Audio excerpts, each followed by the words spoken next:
সবকিছুর যখন লিমিট আছে, মিথ্যা কথা বলার একটা লিমিট থাকা দরকার। দুঃখের সাথে বলতে চাই, আমাদের মা বোনরা নিরাপদে নাই। তারা শাখা শিকুন নিয়ে রাস্তায় বের হতে পারে না।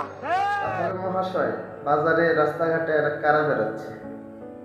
কেউ দেশবাসী তারা বাংলাদেশের জাতীয় মিডিয়াগুলোর সামনে এসে বলতেছে তাদের মা বোনেরা ঘর থেকে বের হতে পারতেছে না শাখা সেতু পরে, কিন্তু আমরা রাস্তায় গিয়ে তো দেখলাম চিত্রটা উল্টো। তাদের মা বোনেরা শাখা সেতু পরে রাস্তায় বেরোচ্ছে, বাজার করতেছে, আত্মীয় স্বজনের বাসায় যাইতেছে, তাদের মেয়েগুলো কোচিং করতেছে, স্কুলে যাইতেছে, চাকরি বাকরি করতেছে।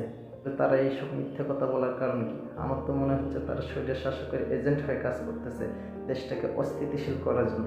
আপনাদের কি মনে হয়? কমেন্টে জানাবেন। ধন্যবাদ।